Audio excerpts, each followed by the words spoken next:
안녕하세요. 미국 주식을 사랑하는 미주달입니다. 지금 달러 인덱스를 보면 소폭 하락을 했어요. 소폭 하락을 했기 때문에 어떤 현상이 발생했냐? 금 가격은 보면 상승할 수밖에 없죠. 제가 그때도 설명했죠. 1온스에 만약에 10달러라고 해볼게요. 만약에 약세면 20달러가 되고 강달러면 5달러가 되겠죠. 지금은 약세로 돌변했죠. 그러면 금 가격은 올라갈 수밖에 없겠죠. 이 점에 대해서는 제가 몇 번 설명드렸으니까 여기서 이제 마치겠고요.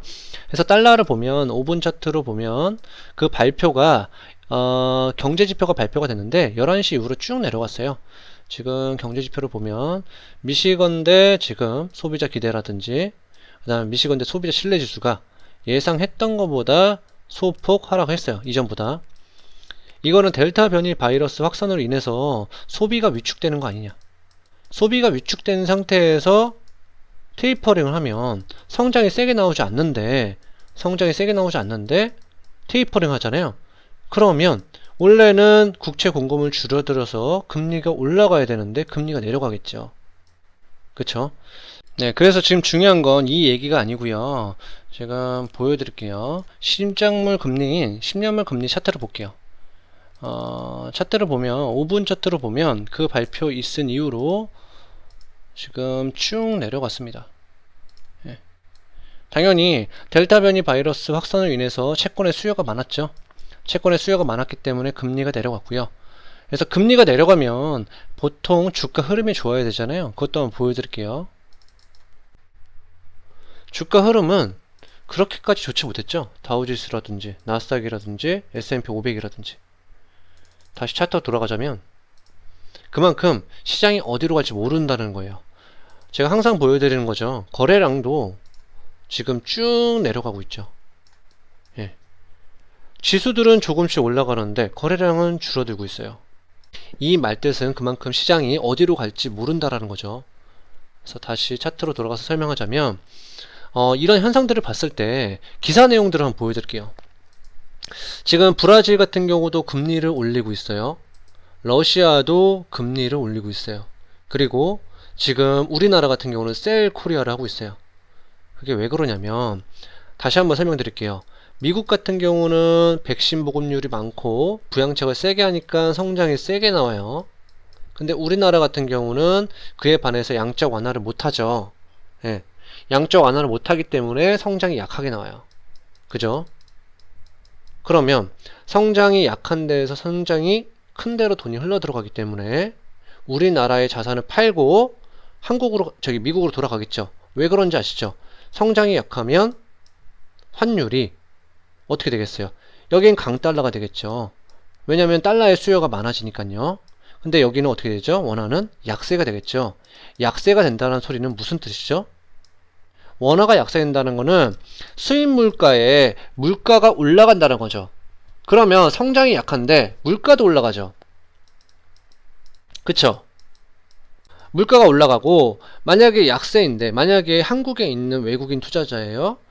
지금 우리나라 원화가 약세이기 때문에 강달러로 환전하려면 또 손해보겠죠. 환차손 보겠죠. 그러면 어떻게 되겠어요? 셀 코리아 해야 되겠죠. 네. 그래서 기사 내용을 이렇게 이해하시면 돼요. 그래서 신흥국들이 안 좋은 게 우리나라가 꼭 이렇다라는 거 아니에요. 우리나라는 어느 정도 안정이 된 나라예요. 근데 다른 신흥국들은 보면 자기네 화폐 가치가 하락을 해요. 화폐 가치가 하락을 하는데 물가까지 올라가요. 성장은 약한데. 근데 여기서 부양책도 못해요. 왜 그러냐? 여기서 만약에 금리를 내려버려요. 금리를 내려버리면 어떻게 돼요? 미국은 금리가 높을 거 아니에요. 성장이 세면. 그러면 어떤 사람들이 돈을 금리 낮은 데다 놓을까요? 금리 높은 데다 두지 않을까요? 만약에 여기 10% 준다고 생각을 해보세요. 만약 10억을 넣었어요. 10% 준대요. 그럼 1억 주죠. 근데 여기는 금리가 낮아요. 5%예요. 그러면 신흥국에다가 5%면 10억에 5% 넣으면 얼마예요? 예? 5천만 원밖에 안 되죠. 그렇기 때문에 외국인들이 금리가 높은 데로 자금이 이동할 수밖에 없죠. 그래서 그 점에 대해서 여러분들이 잘 알고 있으면 좋을 것 같아서 다시 한번 설명드렸습니다. 이러면 여러분들이 앞에 제가 기사 내용 이해할 수 있겠죠. 러시아가 왜 기준금리를 인상하겠어요? 그리고 브라질이 왜 금리를 인상하겠어요? 당연히 자본 유출되면 안 되잖아요. 테이퍼링 했을 때. 그런 것들을 염두에서 지금 금리를 올리는 거겠죠. 이 기사 내용도 여러분들이 이해를 하고 계셔야 돼요. 다시 한번 설명을 드리자면, 만약에 이거를 왜 했냐면 미국 같은 경우가 지금 외환 위기를 방어하기 위해서 그래요. 이게 무슨 말이냐면 테이퍼링을 하게 됐을 때 국채 공급이 줄어들어요. 국채 공급이 줄어들면 돈의 값인 금리는 올라갑니다. 맞죠? 금리가 올라가게 되면 당연히 성장이 센 곳으로 돈이 들어오겠죠. 금리가 올라가면 당연히 강달러가 되겠죠. 아까 전에 제가 설명드렸죠. 그러면 가령 예를 들어서 신흥국들이 보통의 경우 성장이 세기 위해서는 설비 투자를 해야 됩니다. 근데 이 설비들이 거의 외국 제품이겠죠. 그리고 국제유가도 다 달러로 결제하죠. 그만큼 기축통화이기 때문에 이런 설비들을 살 때도 달러로 가져와요. 그쵸? 그러면 이 달러로 투자를 하겠죠. 설비를 하고 고용도 하고 기업들이 수출도 할 거예요. 수출을 하면 이 달러로 돈을 갚으면 되겠죠. 수출한 금액으로 빚을 갚으면 되겠죠. 경기가 좋을 때는 만기를 계속 연장을 해줘요. 외국인 투자자들이. 근데 만약에 경기가 안 좋으면 외국인 투자자들이 만기 연장 안 해주겠죠. 가뜩이나 신흥국들의 화폐 가치는 떨어졌어요. 화폐 가치는 떨어졌죠. 환차익 발생하죠. 그러면 이거를 방어하기 위해서는 외환 보유고에 달러가 있어야 되겠죠. 만약에 없을 경우 IMF에서 6,500억 달러를 지원해 준다라는 거예요. 그래서 이 기사 내용을 보면 어느 정도 미국이 테이퍼링 하기 위해서 이런 안전장치를 해놓는다라고 제가 설명드렸죠. 예, 그 점에 대해서 여러분들이 알고 계시면 좋을 것 같아요. 그리고 다음 뉴스도 보여드릴게요. 지금 미국 경제 전문가 3분의 1은 연준이 내달 테이퍼링 계획을 내놓을 거라고 예상하고 있어요. 저 또한 비슷하게 생각하고 있습니다. 예, 또 미국 애틀란타 보스턴 연방총재도 조속히 테이퍼링을 시작해야 된다고 얘기를 해주고 있어요. 그리고 연준의 2인자 클래리다 총재도 2023년에는 금리 인상의 가능성을 열어두고 있고요. 지금 데일리 총재도 지금 샌프란시스코 총재예요. 이 사람도 경기 회복이 낙관적으로 변하기 때문에 지금 긴축을 어느 정도 예상을 하고 있고요. 그래서 18명의 인사 중에서 절반 가까이 매파로 돌아섰죠. 그래서 지금 여러분들한테 왜 이런 얘기를 하냐면 여러분들이 이 기사 내용을 정확하게 이해를 하고 계셔야 돼요. 지금 연준은 디플레 고민이 깊어져서 2%의 평균 물가 목표제를 도입을 했어요. 2020년 10월 12일 날. 지금 연준의 타겟 인플레이션 레이트는 2%죠. 네, 2%입니다. 다시 기사 내용을 돌아가서 설명을 드리자면 연준은 지금 타겟 인플레이션 2%죠. 예. 그 전에는 연준은 인플레이션만 걱정을 했죠. 말 그대로 인플레이션이 된다면 금리를 올려버렸어요. 근데 그 전에는 대칭적 물가제였어요. 연준이 2%가 올라가면 여기 2%라고 할게요. 2%라고 하고 여기를 2.5%라고 할게요. 여기를 1.5%라고 할게요. 그러면 대칭적 물가제가 2%가 올라가도 걱정을 할 거고 밑으로 내려가는 것도 걱정한다라는 거예요. 그러니까 물가가 상승해도 연준은 걱정을 할 거고 그와 비슷하게 물가 하락, 디플레이션도 걱정한다는 뜻이죠. 예, 그렇게 이해를 하고 계시면 돼요. 예, 그러면 지금 연준이 2%의 평균 물가 목표제는 뭐냐?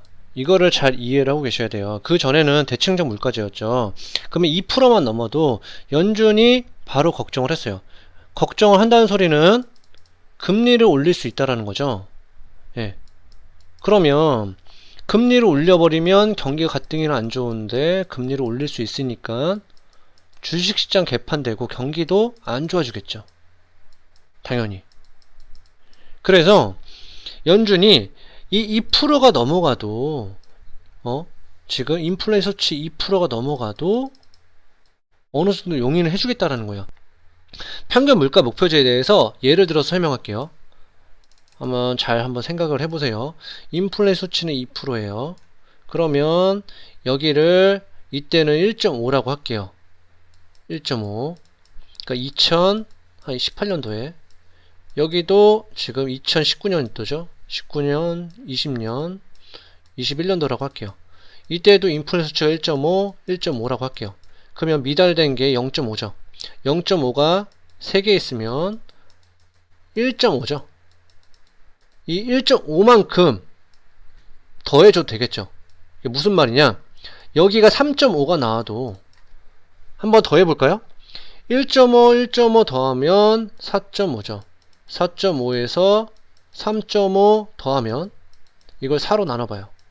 그러면 얼마죠? 8이죠. 그러면 평균적으로 2%가 되죠. 예, 그래서 지금 2%의 평균 물가 목표제는 이런 식으로 생각을 하시면 돼요. 근데 연준에서 왜 계속 그런 얘기를 할까요? 한번 생각을 해보셨나요?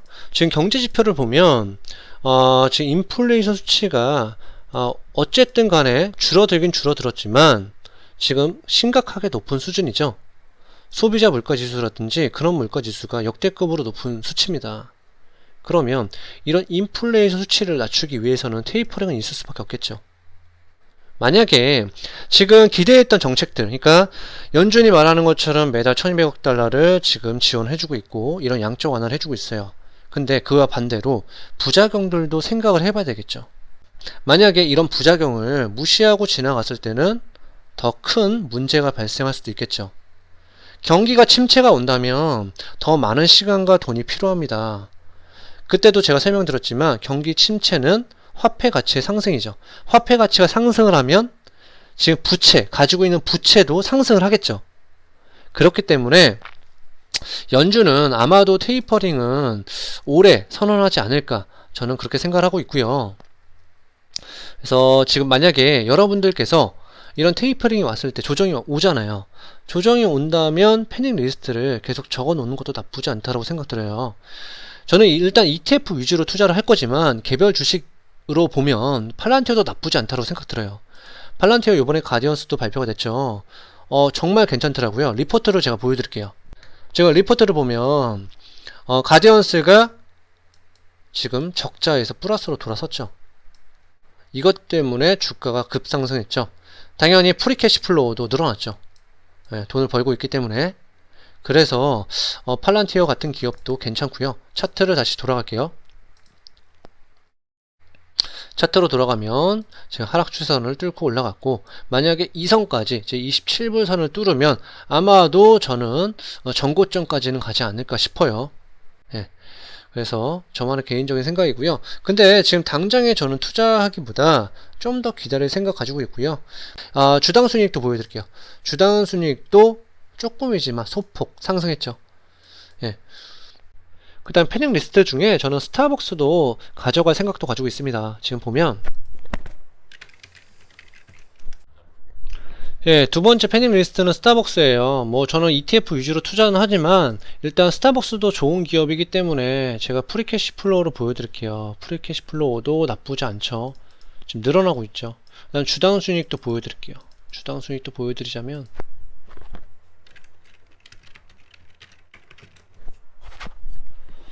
예, 스타벅스 주당 순이익 계속 우상향 중에 있죠. 예, 괜찮은 기업이고 차트로 돌아갈게요. 차트로 돌아가서 보자면 지금 스타벅스가 이거 피보나치 내림선을 어떻게 긋냐 물어보는 분들이 계시더라고요. 그냥 지지선을 어느 정도 구하시고요. 그 다음에 고점을 연결해도 돼요. 네, 이런 식으로 연결을 하면 어느 정도 저항과 지지를 알 수 있겠죠. 예, 지금 자세하게 보자면 여기서 저항받고 내려오죠. 또 여기서 지지받고 다시 올라가죠. 저항받고 내려가죠. 예, 그래서 만약에 구매를 한다면 이쪽 선에서 구매를 해야 되지 않나, 저만의 개인적인 생각을 하고 있고요. 그래서 만약에 더 떨어진다면 분할로 대응을 할 생각도 가지고 있습니다. 보잉이랑 괜찮은 기업이죠. 보잉도 괜찮은 기업이고 스타벅스도 괜찮은 기업이라고 제가 매번 설명드렸어요. 그리고 이제 테슬라죠. 테슬라를 보면 테슬라는 저는 이 선에 오면 지금 한 600달러 밑으로 내려온다면 구매할 생각을 가지고 있고요. 내려올지 안 내려올지 모르겠어요. 지금 상승이 좋죠. 지금 흐름은 나쁘지 않는데 만약에 조정이 온다면 조금씩 600달러 밑에서 매수할 생각을 가지고 있습니다. 그래서 주당 순이익을 보여드릴게요. 주당 순이익을 보면 예, 테슬라 주당 순이익은 계속 우상향 중에 있습니다. 그쵸? 그래서 주가도 같이 올라가고 있는 거겠죠. 예. 주당 순이익이 왜 중요하다고 했죠? 처음 듣는 분도 계시기 때문에 다시 한번 설명드릴게요. 주당 순이익 곱하기 PER은 적정 주가 가격이죠. 그러면 당연히 주당 순이익이 올라가면 당연히 주가는 올라갈 수밖에 없겠죠. 그래서 제가 오늘 준비한 영상은 여기까지고요. 오늘 제 영상이 좋았다면 구독과 좋아요 꼭 부탁드리겠고요. 그럼 다음에 만나요. 안녕.